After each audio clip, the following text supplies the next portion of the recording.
من كان يرجو لقاء الله فإن أجل الله لآت وهو السميع العليم. Kemudian penulis rahimahullahu ta'ala berpindah menjelaskan tentang an-naw' ats-tsalits war rabi', bentuk ketiga dan keempat. Ya.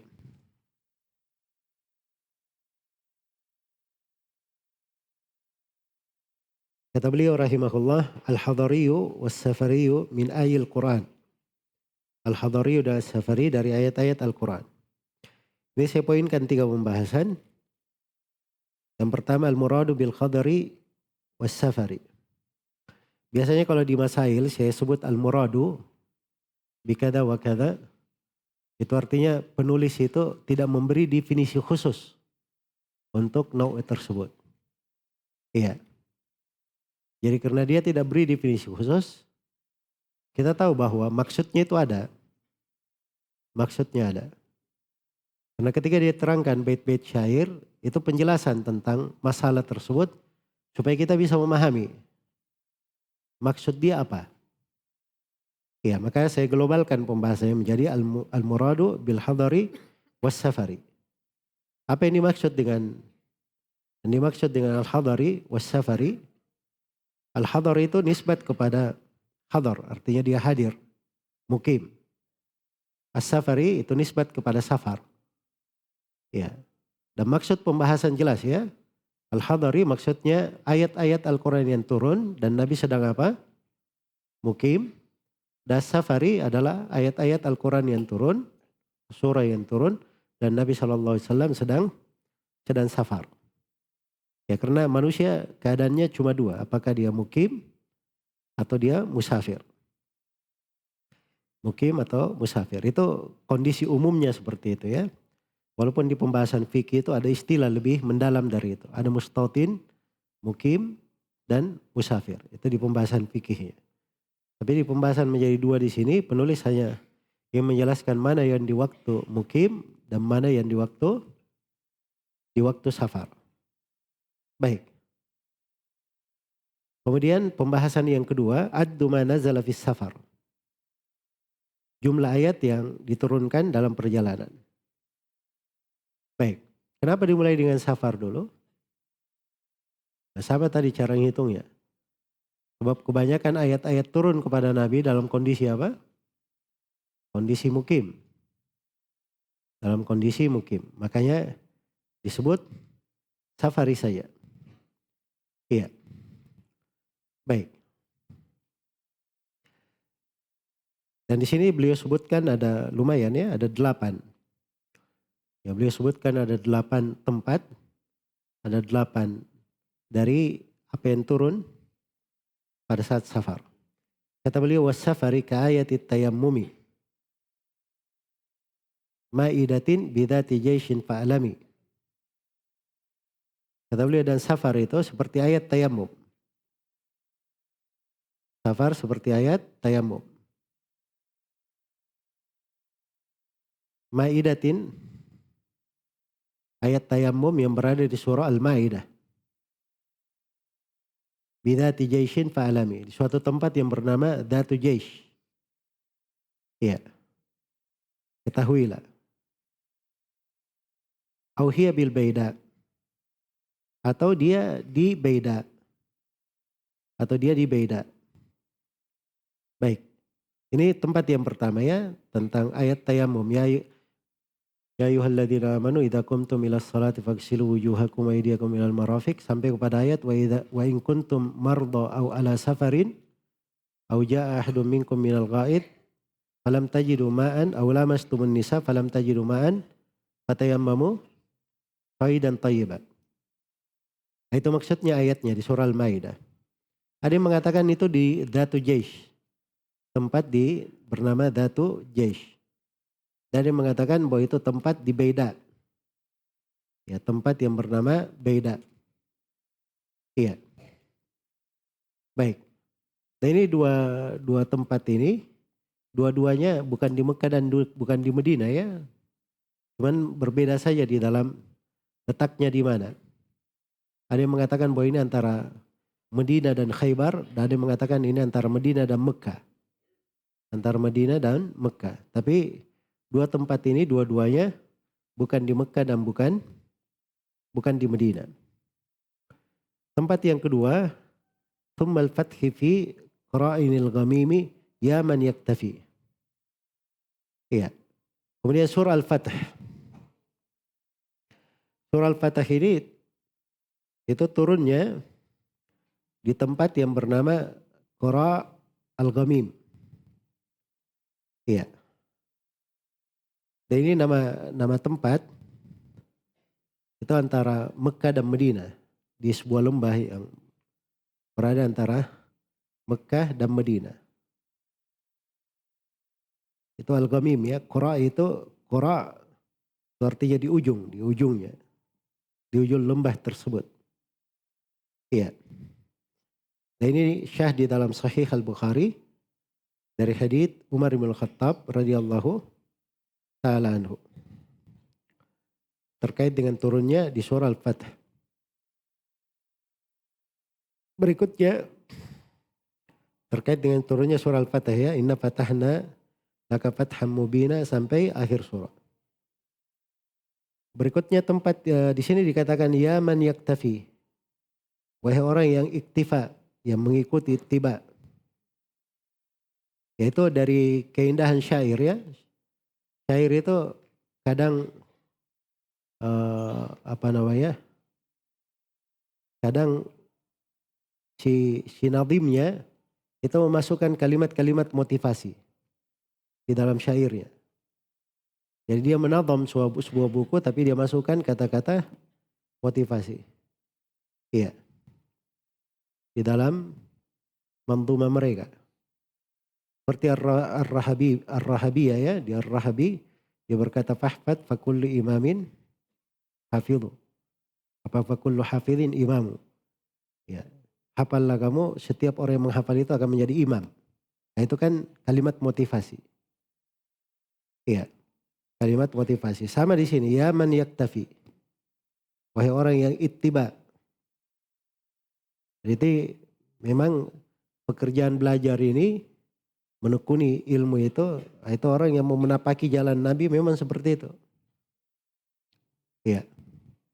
Dia betul ingin menapaki jalannya Nabi, ikuti metodenya yang dijalani oleh para ulama. Tempat yang ketiga, wabi minat taku wa ba'du yauma wa turja'una awwali hadzal khatma.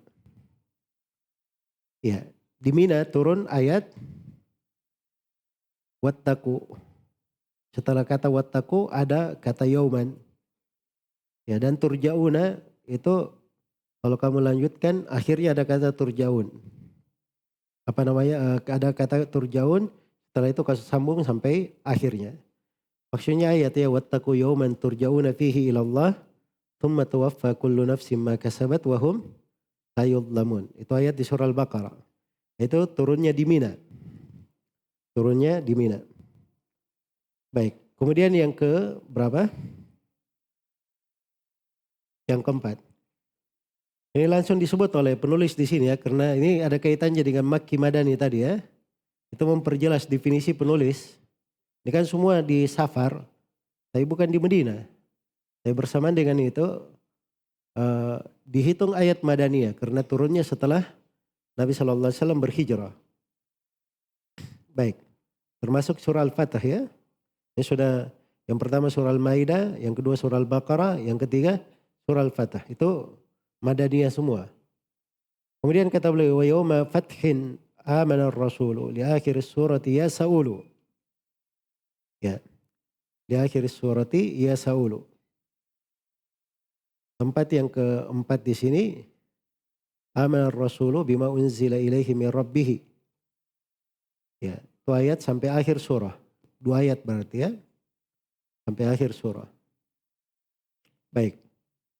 Ini turunnya di Fathu Mekah.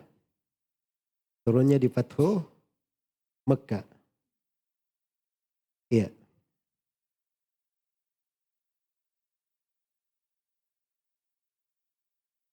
Baik. Dan di sini dikatakan ya sa'ulu, wahai orang yang banyak bertanya. Wahai orang yang banyak bertanya. Itu sama ya dengan sebelumnya, ya man yaktafi. Jadi penulis memasukkan kata-kata motivasi di dalam hal tersebut. Ya, dan ini penyebutan bahwa diturunkan kepada Nabi Shallallahu Alaihi Wasallam di Fathu Mekah itu datang dalam riwayat-riwayat ya. Dan ya sa'ulu ini sama seperti ketika Saulu ya seakan-akan motivasi bahwa seorang penuntut ilmu itu harusnya banyak bertanya. Lisannya itu banyak bertanya. Iya. Jadi orang yang banyak bertanya itu akan banyak kebaikan yang dia dapatkan. Ya kira-kira seperti itu. Ya kira-kira seperti itu. Karena itu datang di sebagian sahabat, mereka itu ditanya, ya, mereka ditanya kenapa kamu bisa dapat ilmu sedemikian banyak. Dikatakan kepada Ibnu Abbas radhiyallahu taala anhu, "Kaifa asabta hadzal ilm?" Bagaimana kamu dapatkan ilmu ini? Kata beliau, "Bilisanin saul wa qalbin aqul." Dia dapatkan dengan lisan yang selalu bertanya dan hati yang selalu berpikir, selalu berakal. Iya. Jadi memang kalau ingin dapat seperti itu ya dia harus banyak bertanya. Berarti Ibnu Abbas radhiyallahu taala anhu disebutkan bahwa hadits yang beliau riwayatkan langsung dari Nabi itu sekitar 20 hadits yang langsung beliau dengar dari Nabi. Selain daripada itu riwayat-riwayat dari sahabat yang lain. Riwayat dari sahabat yang lain lebih banyak. Saking banyaknya Ibnu Abbas mendengar dari sahabat yang lain. Sampai kadang dia tunggui Umar ibn Khattab. Dia temani sampai Umar akhirnya bisa menangkap. Kayaknya kamu mau bertanya sesuatu wahai anak paman Rasulullah. Maka Ibnu Abbas pun berkata iya. Nah itu dari adab ya. Ya dia tidak langsung datang, dia cegat Umar, wahai Umar. Ya, begini dan begitu, tidak. Tapi dia lihat waktunya, dia lihat kesempatannya. Kadang dia mau bertanya, dia tunjukkan. Mau bertanya bukan dengan lisannya, dengan perbuatannya. Nah, itu dari ketinggian akhlak itu, ketinggian adab. Dari Ibnu Abbas. Maka Umar pun bercerita tentang hadits panjang terkait dengan masalah Nabi Shallallahu Alaihi Wasallam melakukan ilah terhadap istri-istrinya. Yaitu pembahasan ya. Jadi Ibnu Abbas itu seperti itu gaya beliau. Hanya ketika penulis berkata ya sa'ulu, nah itu isyarat. Menuntut ilmu seperti itu, banyak bertanya. Ya, pertanyaan bermanfaat ya, dan tanya hal-hal yang tidak ada faedahnya. Kemudian kata beliau wa yauma badrin suratul anfal ma hadani khasmani wa ma ba'du taba. Ya, kemudian tempat yang kelima di Badr. Ini yang kelima dan keenam ya, itu turun surah Al-Anfal. Dan turun juga ayat di surah Al-Hajj, hadani khasmani ikhtasamu. Hada wa ma ba'du taba, dan setelahnya ilal hamidi. Sampai kepada ayat Al-Hamid. Berarti ini ayatnya panjang ya. Dari hadani khasmani ikhtasamu beberapa ayat sampai firmannya wahudu ila tayyibi minal qaul wahudu ila wahudu ila apa? Siratil hamid. Iya. Jadi dia disebutkan ayat-ayat tersebut. Baik, berikutnya yang keberapa sekarang? Yang ketujuh. Tsumma in aqabtumu fa'aqibu bimithli ma uqibtumu. Itu mengikuti kofianya ya. Bi Uhudin. Itu turunnya di Uhud. Ya itu turunnya di Uhud. Maksudnya di perang Uhud turunnya. Wa in aqabtum bimithli ma uqibtum bih Wa in aqabatum fa'aqibu bimithli ma uqibatum bih. Itu turunnya di perang Uhud. Yaitu disebutkan di Sunan Tirmidzi dengan sanad yang dihasankan oleh sebagian ulama. Kemudian yang terakhir wa arafatin rasamul yauma wa arafatin rasamu al yauma akmaltu lakum dinakum. Ini di Arafat turunnya al yauma akmaltu lakum dinakum wa atmamtu alaikum ni'mati wa raditu lakumul Islam madina. Bagaimana dalam hadits Umar bin Khattab riwayat Bukhari dan Muslim. Selesai 8 tempat turun di Safar. Kemudian yang ketiga al-isyarah ilal hadari ijmalan. Isyarat kepada ayat-ayat al-hadariyah secara umum. Jadi selain daripada itu, ya apa namanya, itu contoh ya dari al-safari, ya. Dan masih ada contoh lain. Karena itu kata beliau, ma dzakarna hahunal yasiru. Apa yang kami sebut di sini sedikit. Wal hadari wuqu'uhu katsiru. Adapun al-hadari itu terjadinya banyak. Al-hadari itu banyak terjadinya. Ya wallahu taala alam. Baik.